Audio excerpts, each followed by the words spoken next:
Madalas pong sinasabi sa inyo na kapag tumatanda na, kailangan nang magdahan-dahan, na normal lang ang mapagod, na unti-unting mawawala ang lakas at kalaunan, ang paglalambingan ay magiging alaala na lang ng nakaraan. Ngunit hayaan ninyo akong sabihin sa inyo, mahal kong senior, sila ay nagkakamali, lubos na nagkakamali. Ako po si Dr. Lita Manlapas, isang doktora na nakabase dito sa Maynila at sa loob ng mahigit 30 taon, nakatrabaho ko na ang mga lolo, tatay at mga kagalang-galang na senior sa buong Pilipinas mula Luzon hanggang Mindanao upang tulungan silang maibalik ang kanilang sigla, pabutihin ang sirkulasyon ng dugo at muling kumonekta ng malalim sa kanilang mga partner kahit na lampas 60 na. At ang natuklasan ko sa aking paglalakbay ay maaaring ikagulat ninyo dahil karamihan ay naniniwala na ang tanging paraan para maibalik ang kalusugan sa pagtanda ay sa pamamagitan ng Western medicine o hormone therapy. Ngunit ang totoong sagot ay mas simple, mas malapit sa ating tahanan.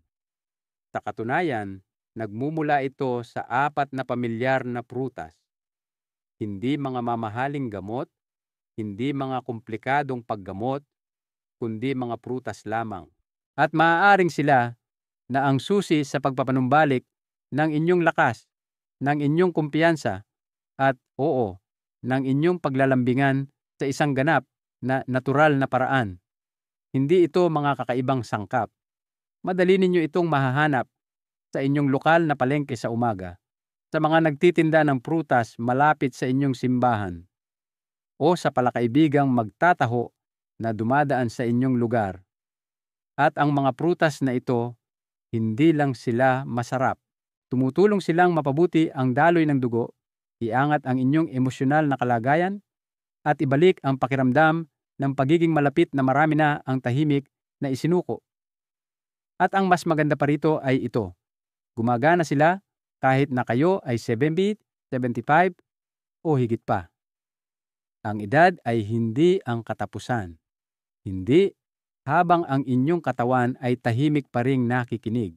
Sa ilang sandali lang, ibabahagi ko kung ano mismo ang 4 na prutas na ito at kung paano ninyo sisimulang isama ang mga ito sa inyong pang-araw-araw na gawain nang hindi nangangailangan ng anumang malaking pagbabago sa pamumuhay o pagsisikap.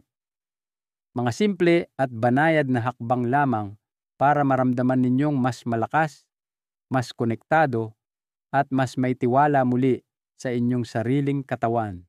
Kaya't manatili po kayo sa akin, mahal kong senior, na para bang tayo'y magkasamang humihigop ng mainit na salabat sa tahimik na umaga, dahil ang ibabahagi ko ay maaaring magbago ng inyong pananaw sa pagtanda.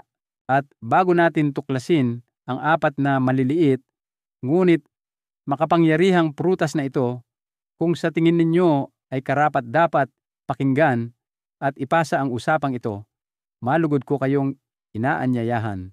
Paki-subscribe po sa channel na ito upang hindi ninyo makaligtaan ang lingguhang mga video na espesyal naming ginagawa para sa kalusugan ng mga senior. I-click ang notification bell para maalalahanan kayo ng YouTube tuwing may bagong health tip na ibinabahagi. Kung nakakatulong sa inyo ang video na ito, i-type lamang ang 1 sa mga komento para malaman kong kasama ko kayo. Kung hindi naman, i-type lang ang GURI and 0. Binabasa ko ang bawat tugon at patuloy akong magpapabuti para sa inyo. At pakishare po ng video na ito sa inyong pamilya at mga kaibigan para ang inyong asawa, mga kapatid o mga dating kaklase sa probinsya ay matuklasan din ang mga simpleng paraan upang mamuhay ng mas malusog pagkatapos ng 60. Ngayon, simulan natin sa unang prutas, isa na mukhang simple ngunit nakatulong sa libu-libong matatandang Pilipino na maibalik ang kanilang lakas at muling buuin ang kanilang pagiging malapit sa isa't isa sa pang-araw-araw na buhay. Pulang ubas, ang pagpapanumbalik ng likas na daloy sa loob. May panahon sa aking karera bilang doktor kung kailan ako, si Dr. Manlapas, ay matatag na naniniwala na tanging ang mga vascular intervention ng Western medicine o mamahaling paggamot lamang ang makapagpapabuti sa sirkulasyon ng dugo ng mga matatandang pasyente.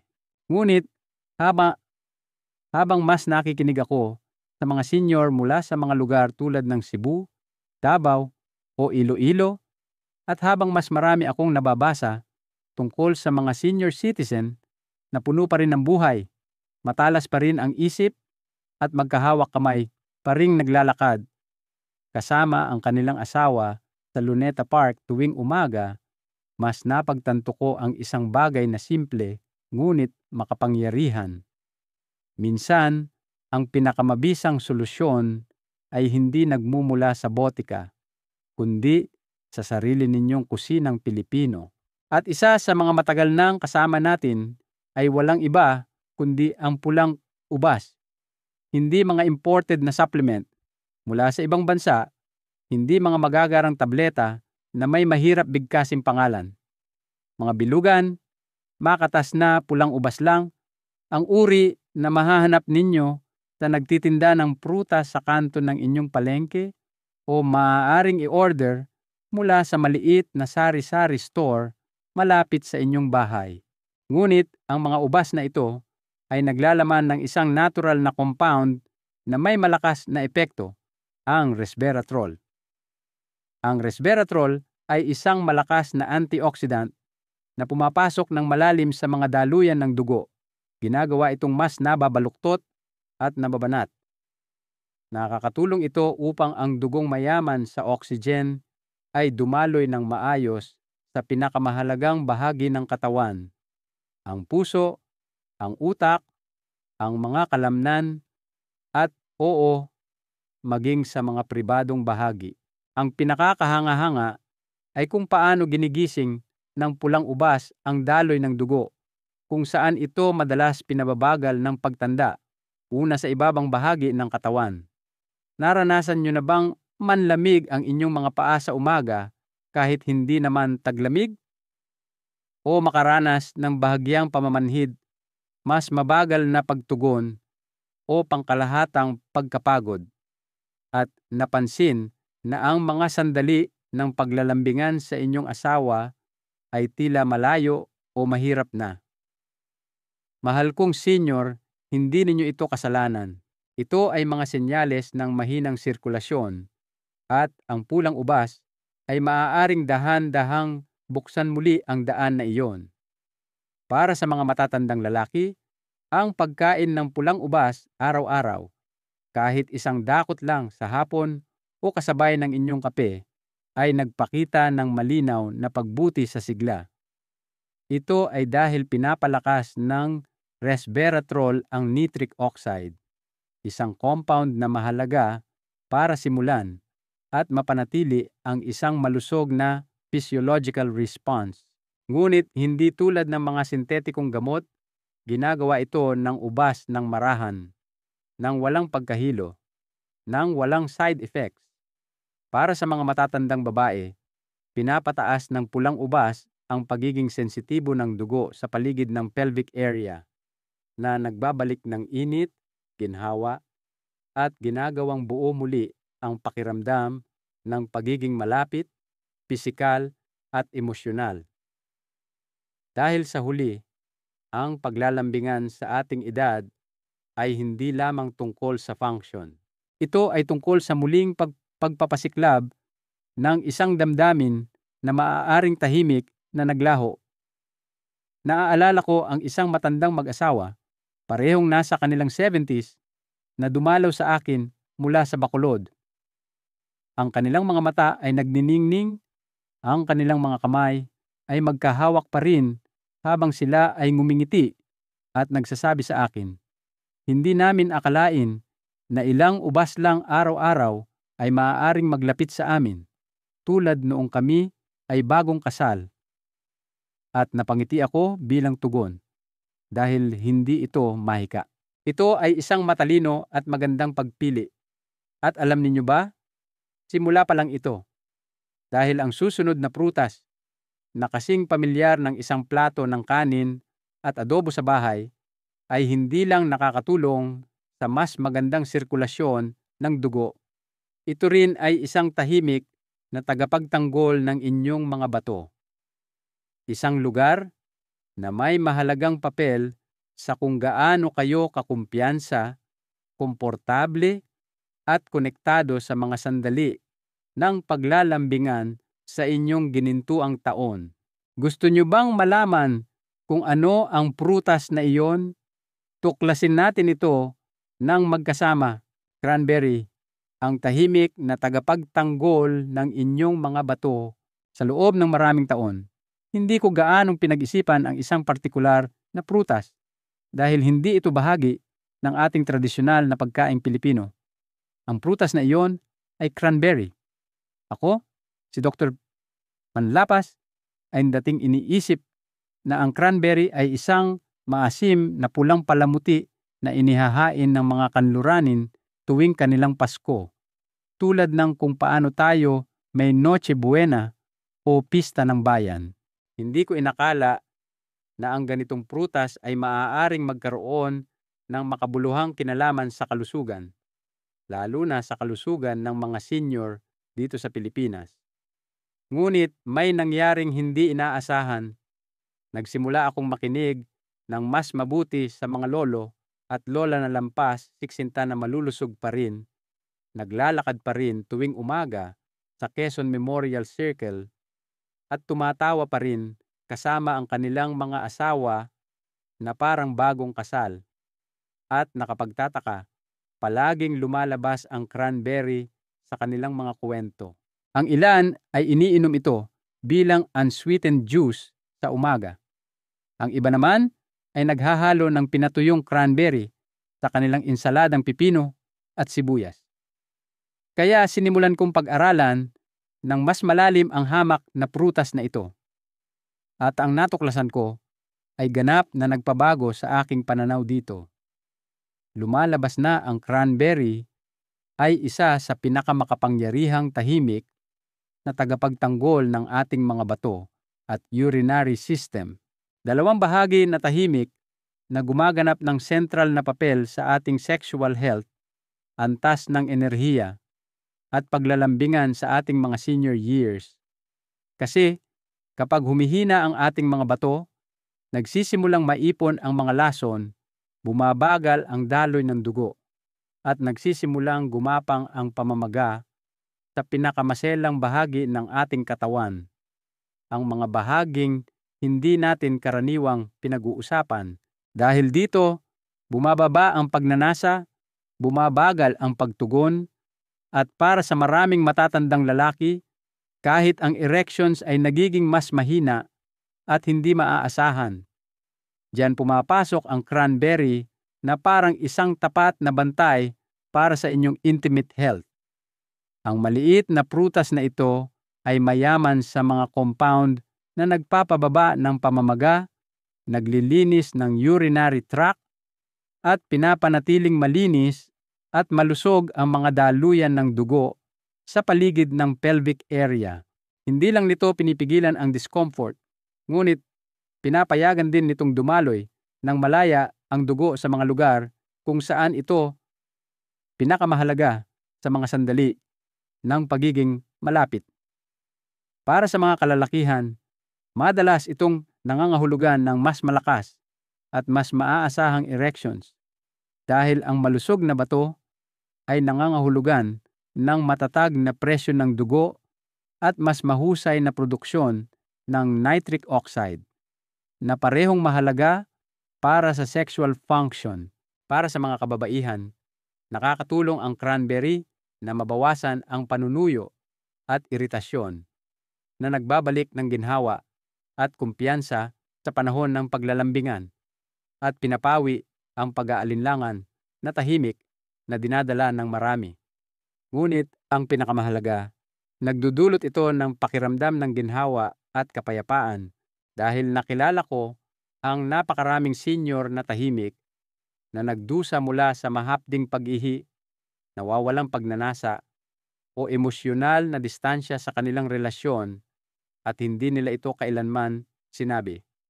Ngunit nang magdagdag sila ng kaunting cranberry sa kanilang dieta araw-araw, nagsimulang magbago ang mga bagay. Para bang isang pabigat na tahimik nilang dinala sa loob ng maraming taon ay dahan-dahang naalis.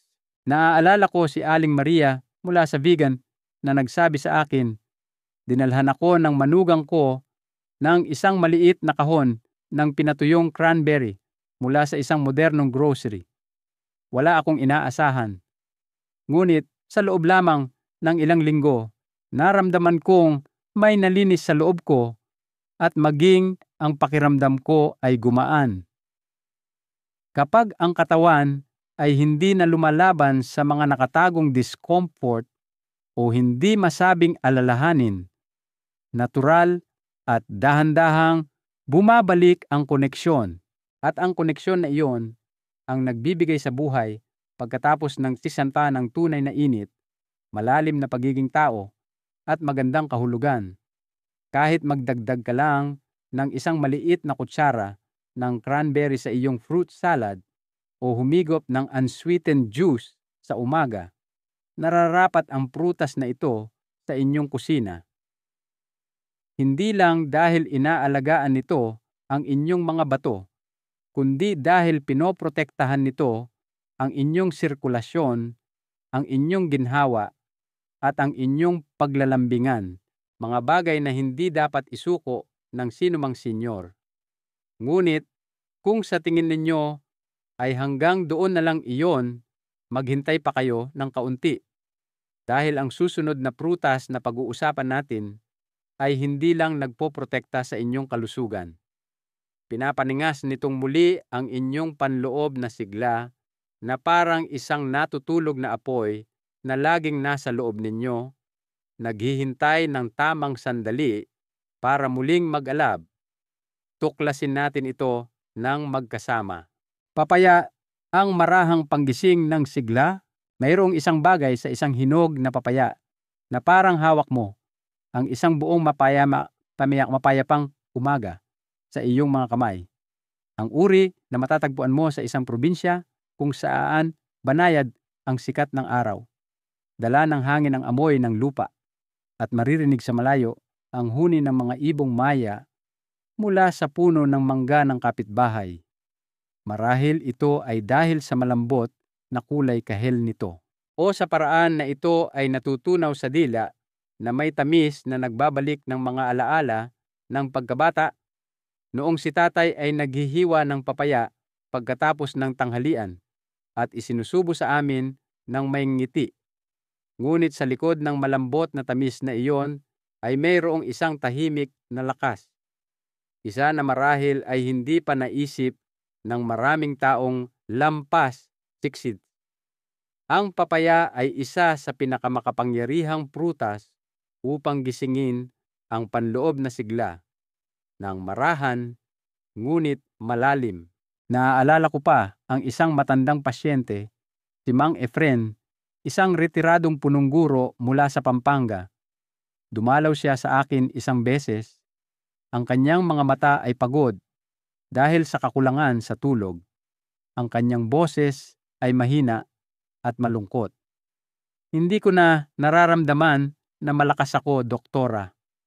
Kumakain naman ako ng maayos. Naglalakad ako tuwing umaga, nagyo-yoga pa nga. Pero ang katawan ko ay parang pagod na. At ang asawa ko, nagsimula na rin siyang lumayo. Hindi ko siya binigyan ng anumang gamot. Sa halip, nagsimula kami sa isang bagay na simple. Isang maliit na mangkok ng papaya tuwing umaga na may kasamang yogurt. Tulad ng paraan ng paghahanda nito ng mga Pilipinang ina sa loob ng mga dekada. Pagkalipas ng ilang linggo, bumalik siya. Ang kanyang mga mata ay mas nagniningning at ang kanyang mga pisngi ay may banayad na pamumula. Hindi ko alam kung paano ipaliwanag, doktora, pero parang nagising muli ang katawan ko at alam ko na iyon ang tahimik na kapangyarihan ng papaya. Walang drama, walang pagmamadali, ngunit sapat na malakas upang muling simulan ang daloy ng enerhiya na matagal nang nakalimutan. Ang papaya ay mayaman sa bitamina A, C at E at naglalaman ng papain, isang natural na enzyme na tumutulong sa panunaw at lumalaban sa pamamaga. Ngunit ang nagpapaging espesyal sa kanya ay ang kakayahang suportahan ang produksyon ng testosterone sa mga kalalakihan. Ang mismong hormone na tahimik na bumababa pagkatapos ng edad 50 na unti-unting kumukuha ng lakas at sigla. Tinutulungan ng papaya ang katawan na natural na i-regulate ang mga hormone. Pinapanatili nitong nababaluktot ang mga daluyan ng dugo at pinapalakas ang daloy ng oxygen na nagpapabuti sa stamina at lakas, kapwa sa pang-araw-araw na pagkilos at sa mga sandali ng pisikal na paglalambingan. Ngunit ang papaya ay hindi lamang para sa mga kalalakihan. Para sa mga kababaihan din, nakakatulong itong balansehin ang estrogen, pinapataas ang daloy ng dugo sa pelvic area, at binabawasan ang panunuyo na ginagawang mas komportable at mas katanggap-tanggap ang paglalambingan. Higit pa rito, sinusuportahan ng papaya ang adrenal glands, ang bahagi ng ating katawan na namamahala sa mga stress hormone. Kaya sa mga sandali ng paglalambingan, ang katawan ay mas magaan, mas bukas, hindi nabibigatan ng pagod o emosyonal na bigat. At ang pinakagusto ko sa papaya ay ang pagiging simple nito. Hindi ito tableta. Hindi ito isang mamahaling imported na supplement. Isa lang itong malambot na hinog na prutas na kinakain gamit ang kutsara sa parehong paraan na ginawa ng ating mga ina at lola sa Pilipinas bago pa tayo. At sa bawat kutsara, tahimik nitong binubuhay muli ang kumpiyansa, koneksyon, at ang pananabik na maging malapit muli sa paraang tunay na Pilipino, tunay na makatao. Kung naghahanap ka ng isang maliit na kislap, hindi lang sa iyong katawan, kundi sa paraan ng pagtingin mo sa iyong asawa, ang papaya ay maaaring ang tahimik na kasama na kailangan mo.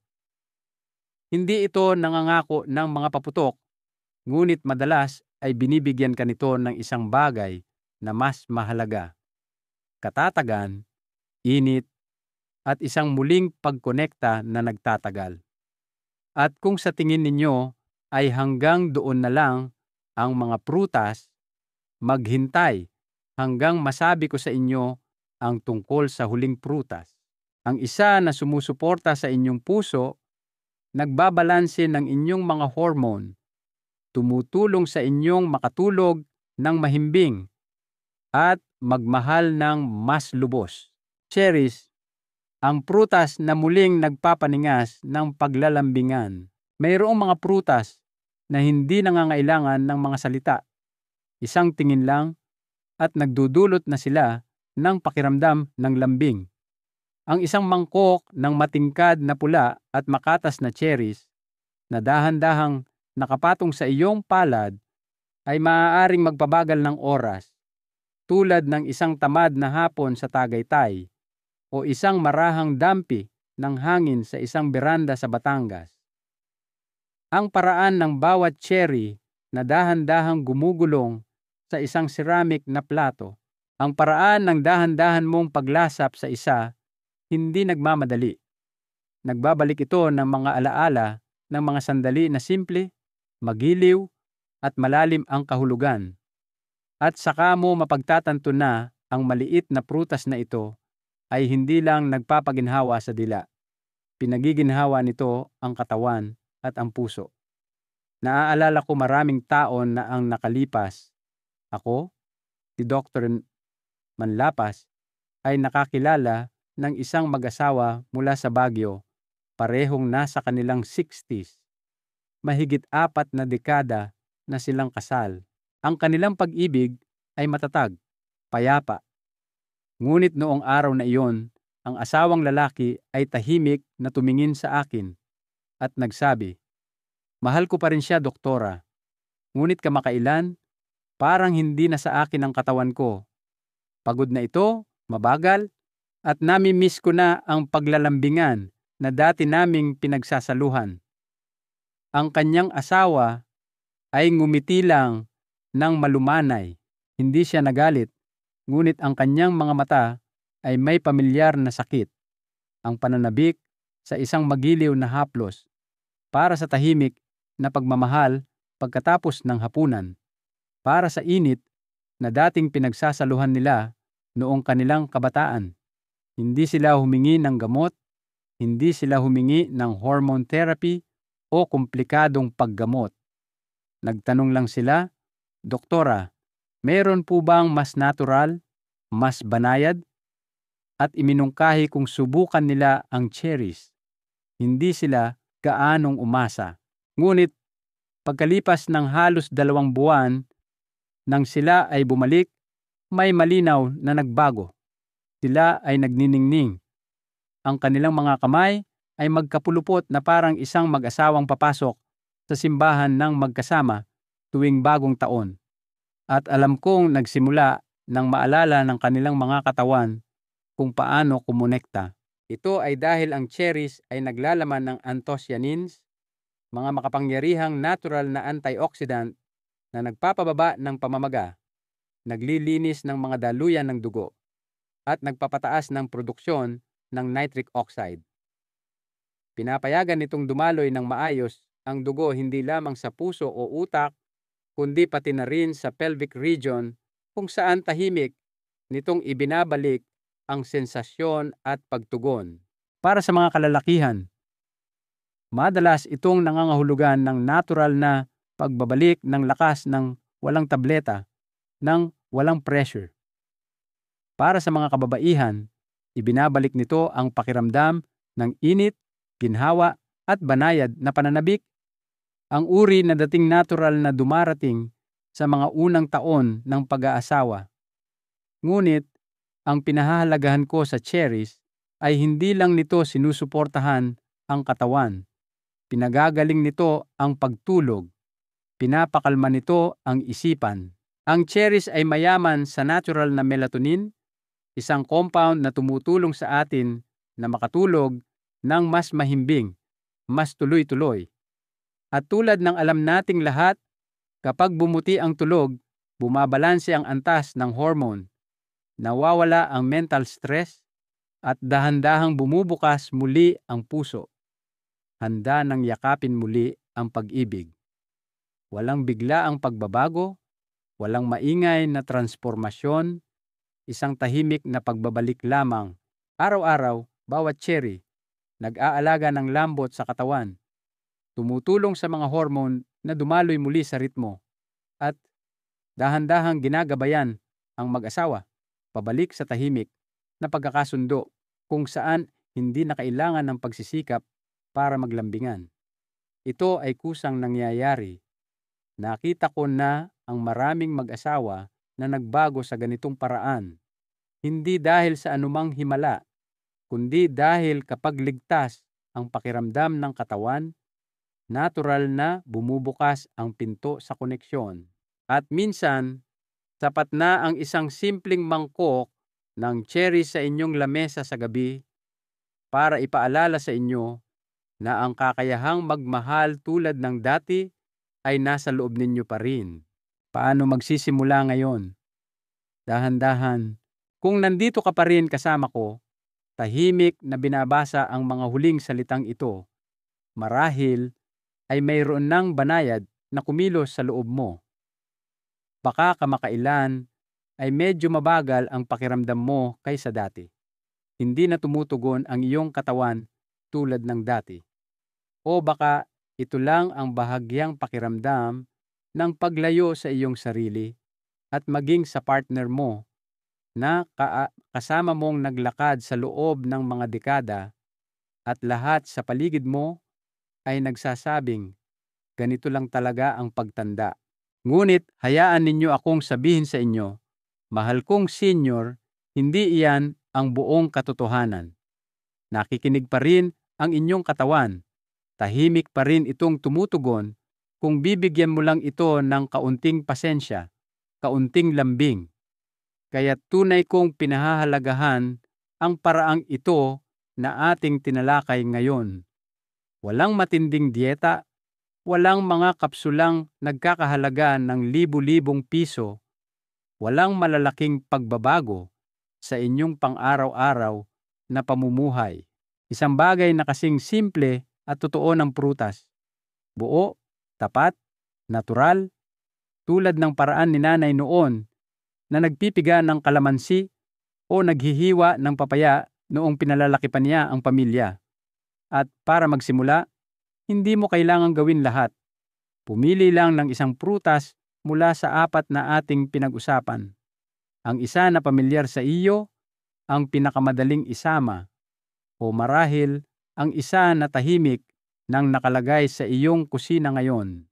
Maaaring ito ay ilang pulang ubas na kinakain kasama ng merienda sa hapon o isang maliit na dakot ng pinatuyong cranberry na idinagdag sa iyong mainit na lugaw sa umaga.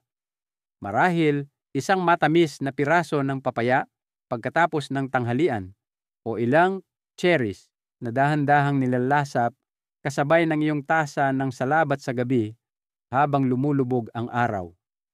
Walang tama o maling paraan. Ang mahalaga ay magsimula ka. Sa bawat oras na pumipili ka ng isa sa mga prutas na ito, nagpapadala ka ng senyales sa iyong sarili, pinipili kong mabuhay, pinipili kong dumaloy, pinipili kong kumonekta muli. At sa loob lamang ng ilang linggo, maaari mong mapansin ang mga tahimik at banayad na pagbabago. Maaaring mas mainit ang pakiramdam ng iyong mga kamay sa umaga. Maaaring mas magaan ang iyong isipan sa iyong pagdarasal sa gabi. Maaaring lumalim ang iyong tulog pagkatapos ng hapunan at marahil isang maliit na init ang maaaring bumalik kapag inabot mo ang kamay ng iyong asawa na para bang bumubulong ang iyong puso, nandito pa rin ako. Sa aking mahigit 30 taon sa pagsasanay, nasaksihan ko ang ilang tunay na nakakaantig na mga bagay. Tulad ng isang Ginoo sa Cebu na mahigit 70 na muling natuklasan ang paglalambingan sa kanyang asawa pagkatapos ng isang dekada ng katahimikan. O ang magandang ginang sa Davao na dahan-dahang natutong maging komportable muli sa kanyang katawan, hindi dahil gusto niyang maging bata, kundi dahil gusto niyang mahalin ang sarili tulad ng isang matandang kaibigan na kanyang nakalimutan. Kaya bukas, kung nagsusulat ka ng listahan ng bibilhin o naglalakad malapit sa nagtitinda ng prutas, malapit sa inyong simbahan, huminto ka. Tumingin muli sa papaya, sa mga ubas, sa mga cranberry, hindi lang sila pagkain. Sila ay isang daan pabalik sa iyong sarili, isang magiliw na regalo ng pagpapanumbalik. At marahil ngayon ang araw na magsisimula ka muli. Hindi dahil may nagsabi sa iyo, kundi dahil karapat-dapat ka rito. Karapat-dapat kang maging malakas muli. Karapat-dapat kang makaramdam ng pagiging malapit muli. Karapat-dapat kang mamuhay ng lubos, hindi lang sa paghinga, kundi sa pakiramdam. Dahil tunay ngang may mga panahon sa buhay kung saan tahimik nating tinanggap ang mas kaunting haplos, mas kaunting pakikinig, mas kaunting lambing. Hindi dahil gusto natin, kundi dahil naniwala tayo. Ganito lang talaga gumagana ang pagtanda. Ngunit ngayon, kung nandito ka pa rin, nakikinig pa rin, hayaan ninyong sabihin ko ito sa inyo mula sa puso. Hindi ka pa tapos, hindi ka pa huli, at ang iyong katawan ay naghihintay pa rin sa iyong pagbabalik. Ang 4 na prutas na ito, pulang ubas, papaya, cranberry at cherry, ay hindi mga mahiwagang lunas, ngunit sila ay malambot na paalala na isang banayad na kilos bawat araw ay maaaring magpalambot ng iyong dugo, kumilos sa iyong mga hormone at gisingin ang iyong puso. Kaya kung bukas ay gagawa ka ng isang bagay lang, kahit isang napakaliit na bagay, kumain ng isang mangkok ng cherries pagkatapos ng tanghalian, maglagay ng ilang pulang ubas sa bulsa ng iyong barong bago maglakad papuntang simbahan, tandaan mo na pinipili mong mamuhay ng may kahulugan. Pinipili mo ang iyong sarili. At ang paglalakbay na ito ay hindi nagsisimula sa isang reseta. Nagsisimula ito sa paniniwala. Isang tahimik na paniniwala na marahil lang ang pinakamagagandang araw ay darating pa. Isang mahalagang aral na nais kong iwan sa inyo ay ito. Ang kalikasan ay nagbigay sa atin ng mga simpleng regalo para sa ating kalusugan. At hindi pa huli ang lahat upang yakapin ang mga ito. Ang pag-aalaga sa sarili ay hindi pagiging makasarili. Ito ay isang paraan ng pagpapakita ng paggalang sa buhay na ipinagkaloob sa atin, na nagbibigay daan sa atin na patuloy na magmahal at kumonekta sa mga taong pinakamahalaga sa atin. Kung naantig kayo ng mensaheng ito sa anumang paraan, buong kababaang loob ko kayong inaanyayahan na mag-iwan ng isang maliit na senyas sa mga komento. Mag-type lang po ng 1 para malaman kong nandito pa rin kayo at nagsisimula kayong muli. At kung hindi ito masyadong tumama sa inyo, palagi po kayong malugod na mag-type ng 0. Binabasa ko ang bawat tugon. Patuloy akong natututo. Nangangako akong magiging mas mahusay para sa inyo. Malugod ko po kayong inaanyayahan na mag-subscribe sa channel na ito at i-click ang notification bell upang hindi ninyo makaligtaan ang ating lingguhang talakayan tungkol sa kalusugan ng mga senior.